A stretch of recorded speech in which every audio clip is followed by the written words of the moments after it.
Support and resistance does not work. It doesn't work because you're drawing too many random lines on the chart that you probably can't even see price action anymore. You can't just deem every single reversal, every single pullback, and deem it as some sort of support and resistance. There is a point where you could just close your eyes and throw a dart on a chart and somehow it could make sense as support and resistance. I'm gonna break down how to properly find support and resistance levels. I'm gonna give you guys some real-time examples on the chart so that you can finally draw them correctly. But now before we do, you guys know that trend lines is the meat of my strategy. It is the bread and butter. It is the main course of my strategy. I use support and resistance as confluences. What is a confluence? A confluence is an added confirmation to help me find an entry, or just an added reason. Think of it like the cherry on the sundae. You've already got the sundae, it's delicious, but adding cherry just really makes it that much better. So I use it very intentionally when it comes to my trading, and it is always aligned with price action. So on the charts, the price can essentially move in three different directions. It can go up, it can go down, and then it can consolidate or move sideways, flat, range, whatever you want to call it. I utilize support and resistance to help me identify the consolidation, to identify that third type of movement. So since I'm a trendline trader, I excel when price is moving either up or down. The consolidation is not my strong point. But what if I told you there was a way to identify the consolidation using support and resistance to help you avoid the chop, to help you avoid these back-to-back losses, to help you avoid blowing accounts? So now let's break it down. We're gonna get into the charts over here. I'm gonna show you guys all of the different ways that I utilize support and resistance, but we're gonna start with simply how to identify consolidation. Okay, so we're looking at NQ here. We've got an absolutely beautiful upward trend line, but here is the deal. So to avoid any potential chop, as a trendline trader, I mark up my support and resistance to identify the consolidation, to then wait for additional confirmation. And I'll show you what I mean. But essentially, yes, amazing. If I get a trend line break, cool. But like, how confident am I that if NQ breaks this downward trend line, how confident am I that it's not gonna just continue to go sideways? How confident am I that it's not going to just move sideways through the trend line? Like, how confident am I that it's going to break and fall? And that is where double confirmation comes into play. When I mark up the ceilings and the floors, or the support and resistance, and wait for both of those things to be broken. So now not only am I waiting for the trend line to get broken, but I'm also waiting for support and resistance to be broken. So if I wait for both of those things, it's double confirmation. Helps me feel much more confident about my position. But now how do we mark it up? First things first, it's going to be fairly subjective depending on your time frame. But I do have at least guidelines. So it's gonna be a little bit different if you have watched my full top-down analysis, to where I show you guys an entire breakdown of how I mark up my charts with my trend lines. Very clean, clear system, steps, procedure. Crystal clear. Every trend line connects to one another. Every higher time frame connects to the lower time frame. We've just got this very clean, clear system when it comes to the trend lines. When it comes to support and resistance, it's not as clean and clear, but I do have guidelines that I'm trying to abide by. Think of it like when you're bowling and you got to put those bumpers up. I've got some bumpers to kind of help me, but it's not the entire strategy. Regardless, you still got to throw the ball correctly. But now what are my bumpers? What are my guidelines here? And what I'm looking for is two things. One, I want the support and resistance levels to be as close to real-time price action as possible so that I can actually utilize it. If we're drawing support and resistance on a low that happened way back here at this like 18,452, that is so irrelevant to this trade that I'm going to get into here now. And it clutters up your charts. We want to try to keep our charts as clear as possible. So minimal support and resistance levels as possible. Minimal here. So first guideline, or first guardrail, is keep the support and resistance levels as close to real-time price action as possible. Keeps it relevant, keeps it helpful to your trading and price action right here, right now. The second guideline that I have is we are looking for as many touch points as possible. Now that's subjective. Is it 3? Is it 2? Is it 8? Is it 10? It's as many as you can capture. Now I might see a different support and resistance level that's maybe just a few cents or a few ticks off from the one that you have drawn, but both have many touch points. It's just subjective at that point. I have been trading for 10 years now that I might have a little bit of an edge to where I'm more inclined to pick this specific level just because I've got so much experience or so much chart time. Now you can get that through back testing, but that is the fairly subjective part about the support and resistance system. So I mostly have these guidelines and not necessarily as clear of a step-by-step system and structure. So where would we mark up our support and resistance here on NQ as close to real-time price action as possible to help us in this next possible trade opportunity? So let's go back. Now for support, that is essentially like a floor. Think of it like if we were to draw a floor on NQ using our two guidelines, where would we draw our horizontal line here? Or our resistance. So we're trying to get it as close to real-time price action as possible, which would be right here at 25,760.50. As close to that as possible while also maintaining as many touch points as possible. So I'm going to use the crosshairs on my chart to help me identify some sideways movement. And I'm looking at my eyes gravitating towards, and I'm going to zoom out just a little bit to see if I can capture any more touch points than that. Pretty clear, obvious floor here. So I'm going to go for the 25,607. This has got an incredible amount of touch points now from either side, which is fine. It acts as a floor compared to real-time price action because price is above it. But in the past, you can see over to the left, it's acted as a ceiling. So it was at one point support and resistance. So where we're going to draw this line now, based on where price action is at, it would act as support. So I'm going to draw my horizontal line here at 25,593.75. Or close enough. 25,602. So you see many touch points here. Touch point, touch point, touch point, touch point, touch point. Now what is a touch point? A touch point is essentially where the price reacts to this level, essentially this key level, and then reverses. Like it acts as a magnet, it gravitates towards it, and then rejects it. But it's just essentially, it's a ceiling or a floor depending on if we're marking up support and resistance. So support will be your floor. So think of it like a bouncy ball. If you bounce a bouncy ball on the floor, it's gonna come back, but it will hit the floor first. So same here, price action will hit the level first and then come back up. Hit the level, then come back up, which is done many times over here as close to real-time price action as possible. Hit, turned around, hit, turned around, hit, turned around, and now here we're getting close to it again. Is it gonna hit and turn around again? So we have marked up our support. Now let's mark up our resistance. Same concept. We wanna get as close to real-time price action as possible, but while also maintaining the most amount of touch points. Now, what I can do is I can mark up this 26,104.75. That gives me about 8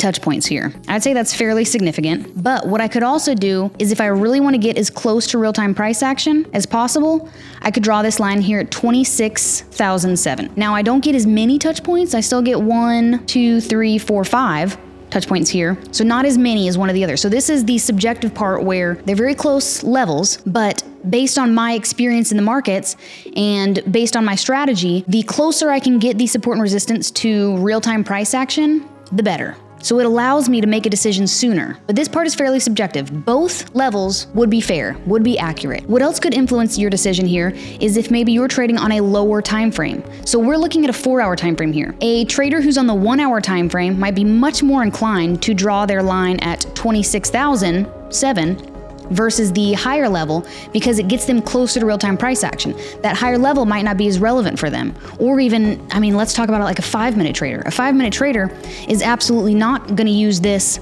higher level here because it's not as relevant. Price might not even get anywhere near to that level within the next few days or even weeks. But for 4-hour traders, it's much more likely because we're in that higher time frame. So the key here, if you had to choose between one or the other, yes, we want as many touch points as possible, but if we can get price closer to real-time price action and still maintain a decent amount of touch points, still maintain multiple touch points, I'd opt for that one because we want it to be relevant. We want to actually use these levels here.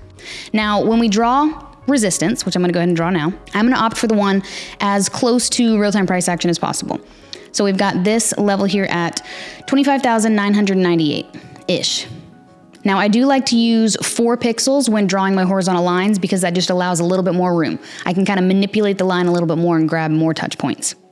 But we've got, I'd say, touch point here, touch point here, touch point here, here, and then 2 over here. So this right here is our consolidation, based on real-time price action, getting us as close to real-time price action as possible. So now how does that come into play with the trend line strategy? How does that come into play with my strategy? Well, we always need a trend line in either direction. We need a bullish and bearish trend line to start. All right, so we have got our bullish and bearish trend lines, and we have just marked up our support and resistance together. We have identified the recent consolidation together. Now what do? Now we make sure we've got alerts set on every single one of these lines, on our support, resistance, and bullish and bearish trend lines.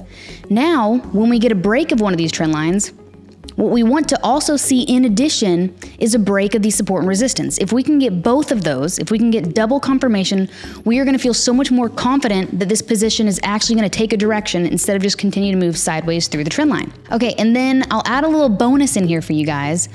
Outside of utilizing support and resistance for consolidation, I also utilize it for take profits. Now, you guys might have heard, if you are familiar with my strategy, that I do not use take profits, in that I allow price to tell me when to close my position, when to take my profits. And that is simply allowing price to trend in a certain direction or respect a trend line for an X amount of time, for however long it's going to follow along this trend.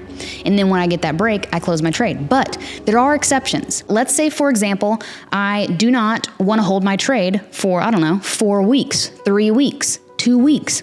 So I want to find somewhere closer to close my trade without having to wait for price to trend along this trend line that I don't know how long I'm going to be in this for. That's one reason. So if I'm just simply looking for a sooner exit, that's when support and resistance will come into play for a take profit. Now there's another reason.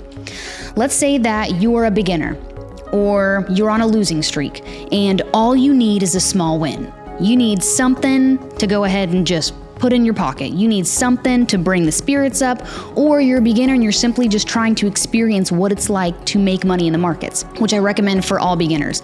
Take some small wins just to see what's actually possible when you're starting out. But let's say, for example, you're on a losing streak. All you need is a small win. So you need to find somewhere that you can close your trade in profit. It may not be, an astronomical amount. It may not be a record-breaking trade, but you're looking for somewhere small to close your trade and to take some profit. Also another reason to utilize support and resistance. Now, what I don't use support and resistance for is my stop loss placement.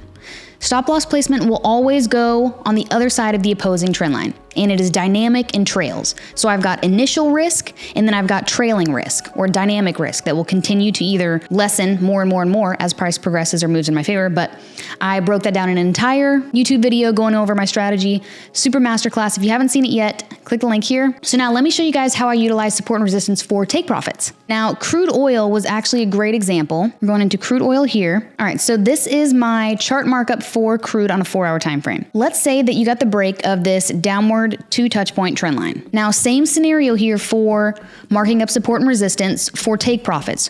We're trying to keep it as close to real-time price action as possible while also maintaining as many touch points as possible.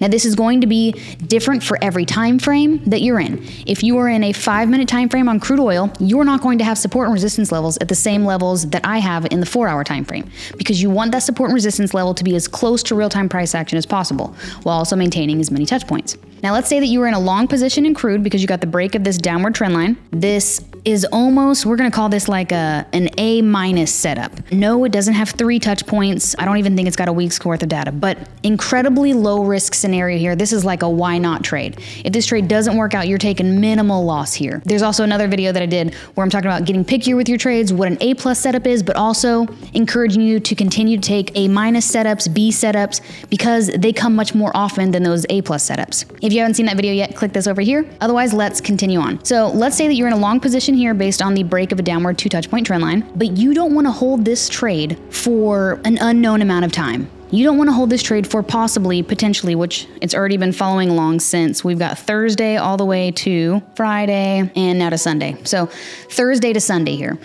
Let's say that you don't want to hold this trade for that long.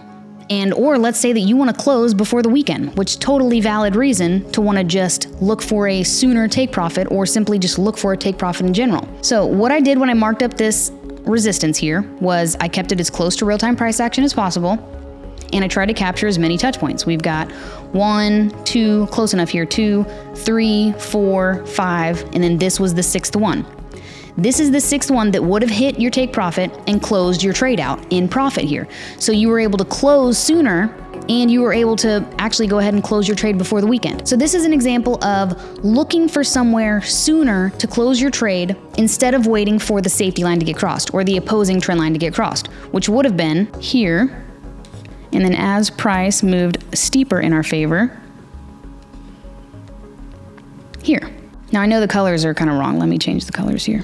Now, how would this work in a short position? So let's say that we're gonna go ahead and utilize real-time price action now. Let's adjust our lines and let's make everything relevant to where price is at now and preparing ourselves to take a position. So what I'm gonna do is delete this downward trend line that's already been crossed. I'm going to rotate this one to this new high, and now I wait. Okay, so let's say that price gives us a break of this upward trend line, which now has 1, 2, 3 touch points. Amazing. So this very well could be, do we have a week's worth of data? Thursday? Oh, we don't. So not quite. Another A minus. So it's got 3 touch points, which is incredible. This is also a low risk scenario, but it does not have a week's worth of data. So not quite an A plus setup. But let's say that we get a break of this upward trend line, and we're anticipating that the price is going to move down. This is where I can utilize the support instead of the resistance for take profit. So resistance helped us in a long position, support will help us in a short position. So if we are thinking of closing this position without having to wait possibly weeks for the price of crude oil to break this downward trend line, we want to find somewhere that is as close to real-time price action as we can get and that has multiple touch points. If we zoom out here, we're able to capture some pretty significant touch points on this support here at this 55.82. Almost 2 touch points back here in October, and then many touch points here in December, and then again here at the beginning of January, just a few days ago. So excellent place to take your profit for short positions. Now this is on the higher time frame. So remember, if you were a 5-minute trader and you're in short positions here, and you're looking to close your trade out, fairly quickly or with a small profit, this 55.82 is nowhere near close to your time frame. The likelihood of it hitting it in your session, very slim. So your support and resistance levels are going to be much closer to real-time price action versus these ones here on the 4-hour time frame. But that is essentially the support and resistance, how I utilize them, a full breakdown of the 2 guidelines that I have when drawing these, letting you guys know that it is still fairly subjective. You may have yours in a slightly different area than mine. It is just purely based on the experience that you have, the back testing that you've done on your instrument, and as many touch points as you can get to real-time price action. So to sum everything up, the way I utilize support and resistance is to do one of 2 things. One, to help me identify consolidation to avoid getting caught in the chop, to avoid taking back-to-back-to-back losses, and to allow myself to get double confirmation for when we break out of consolidation and a trend line. Second reason is to look for a closer area of take profit. If I want a smaller profit or if I want to close my trade early, I will utilize support and resistance to get me out of my trade. If you guys want to learn my strategy completely free, check out the video that I did here on YouTube doing a full entire masterclass. And if you guys have any additional comments or any other questions, drop them in the comments below and I'll be sure to answer them for you guys.